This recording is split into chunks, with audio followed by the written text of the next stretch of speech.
안녕하세요. 이번 시간에도 저번 시간에 이어서 문제 선생님이 지으신 노란 우산 속에 들어있는 동화를 읽어보도록 하겠습니다. 자, 오늘은 박바가지, 뿔바가지.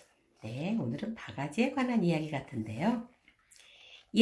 저것 좀 봐. 어디 볼? 저기 우리 가게 앞을 보란 말이야.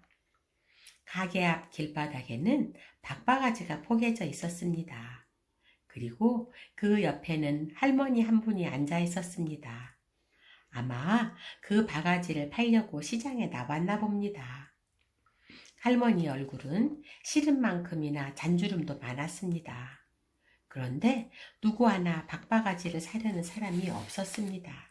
아니, 값이 얼마냐고 묻는 사람조차 없었습니다. 아니, 저것도 바가지냐? 정말 누가 아니겠니? 저게 바로 박바가지라는 거야. 옛날에는 저걸 바가지로 사용했지만 지금은 누가 써야 말이지. 누가 사겠다고 물어보는 사람도 없잖니. 그러게 말이야. 저 생긴 것 좀 봐. 투박한 것이 꽉 씹어 전뜨기 같아. 거기다 우리처럼 색깔이나 곱냐? 얼굴은 누래가지고. 가게 안에 뿔바가지들은 재미있다는 듯 조잘됐습니다. 예쁜 주황색 뿔바가지는 많이 팔려나가 점점 줄어들었습니다. 이제 사람들도 뜸합니다. 햇님도 서산 넘어 집에 가려고 벌써 짐을 싸고 있었습니다. 아직 한 개도 팔지 못한 할머니의 얼굴에는 주름만 더욱 깊어진 것 같습니다. 박바가지들도 얼른 새 주인을 만나 할머니가 어둡기 전에 집에 돌아갈 수 있기를 간절히 바랐습니다. 따스한 봄날, 박순이 두 손을 가지런히 모아 땅 위로 고개를 내밀었습니다. 그리고 할아버지 할머니의 정성스런 보살핌 속에 무럭무럭 자라났습니다. 여름이 되자 박넝쿨은 울타리를 타고 올라갔습니다. 어느덧 쑥쑥 자라 지붕 위에까지 올라갔습니다. 그리고 달빛이 환하게 비치는 밤, 달빛보다 하얀 벚꽃이 피었습니다. 그 하얀 벚꽃 밑에 아기 엄지만한 박이 열렸습니다. 솜털이 보송보송한 연두색 어린 박이 한 개, 두 개, 세 개. 박들은 그렇게 형제처럼 자랐습니다. 박이 아이 머리만하게 커지자 할아버지는 제각기 이름도 붙여주었습니다. 점이 있다고 점박이, 갸름하고 예쁘다고 예쁘니 마치 아들딸처럼 가을이 깊어졌습니다. 쪽빛 하늘에 햇볕이 따가웠습니다. 고추밭에서는 고추 잠자리와 빨간 고추가 누가 더 빨간지 내기를 하고 있었습니다. 밤엔 하얀 달빛을 받고 찻잎을 맞으며 박은 단단하게 여물어 갔습니다. 할아버지는 사다리를 받쳐놓고 지붕 위로 올라갔습니다. 그리고 하나, 둘, 박을 따서 마치 아기를 품에 안고 내려오듯 조심조심 내려왔습니다. 할아버지와 할머니는 옛날 흥부가 박을 탈 때처럼 마주 앉아 박을 탔습니다. 그리고 할머니는 숟가락으로 박의 겉껍질을 벗겨내기 시작했습니다. 벗겨낸 박은 바람 잘 통하는 그늘로 옮겨 말리기를 하였습니다. 처음 옥빛이던 박이 차차 황금색으로 바뀌었습니다. 이제야 비로소 어엿한 박바가지가 된 것입니다. 모양대로 아주 작은 것은 이름도 종구라기, 간장 쓸 때 쓰고 크지도 작지도 않은 중간 것은 물바가지로 늘 할머니 곁에서 사랑을 받았습니다. 그리고 아주 큼직한 것은 마른 바가지로 곡식을 담아두는 데 썼습니다. 오늘 시장에 나온 박바가지들은 공연히 우쭐댔습니다. 할머니 머리 위에 얹혀 산골집을 나설 때는 집에 남은 박바가지들 앞에서 잘난 척 어깨를 으쓱해 보이기도 했습니다. 그런데 저녁 때가 다 되도록 한 개도 팔리지 않았으니 할머니의 한숨에 박바가지들도 하나같이 풀이 죽었습니다. 바로 그때였습니다. 한 중년 부인이 앞에 섰습니다. 할머니, 이 바가지 파시는 거예요? 예, 그렇고 말고요. 모두 제가 사고 싶은데 얼마나 드리면 되겠어요? 모두라고요? 할머니는 깜짝 놀라 다시 물었습니다. 예, 모두요. 주시는 대로만 받을게요.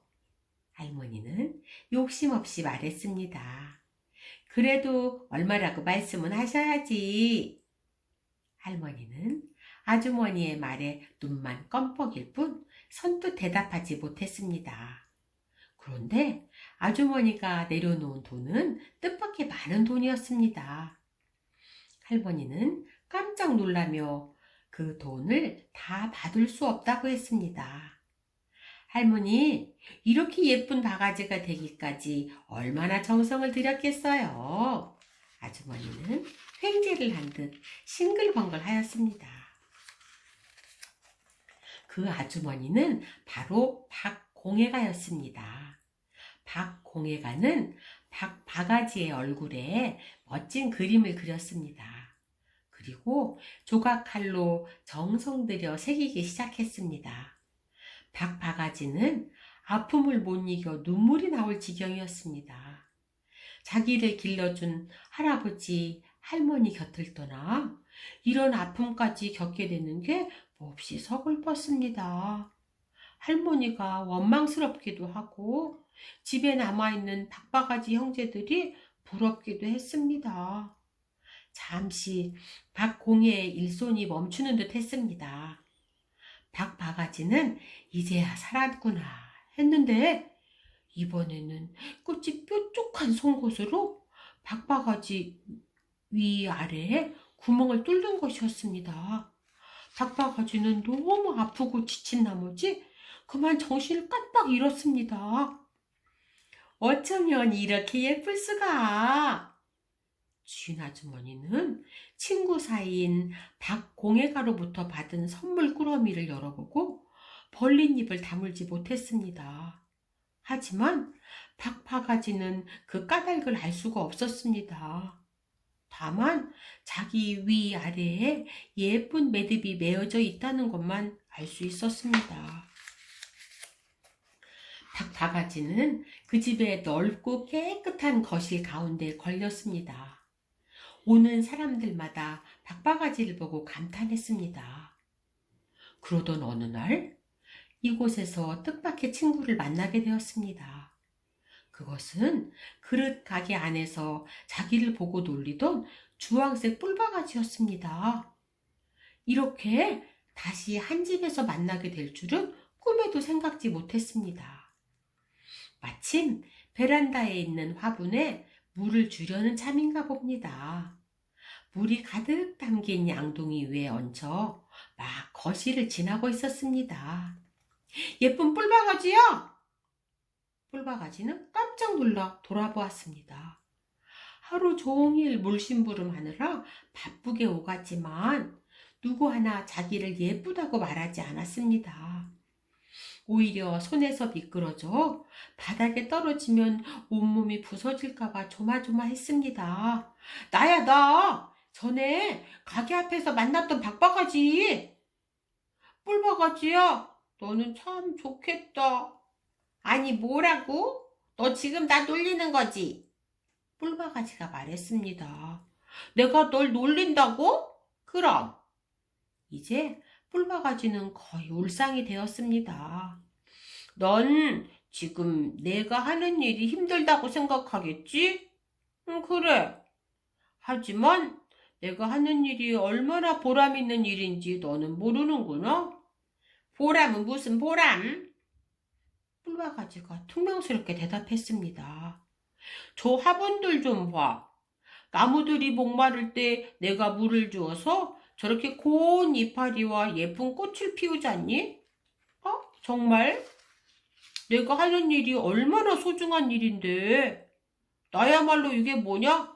바가지로 태어났으면 쟤 할 일은 못하고 사람들의 구경거리밖에 더 되니? 오히려 박바가지는 푸념하듯 말했습니다. 무슨 소리를 하는 거야? 내가 널 얼마나 부러워하는데. 내가 부럽다고? 나도 너처럼 그렇게 생각한 적이 있었어. 내가 할머니 집을 나올 때 집에 남아있는 친구들 앞에서 우쭐대고. 그런데 지금은 아니야.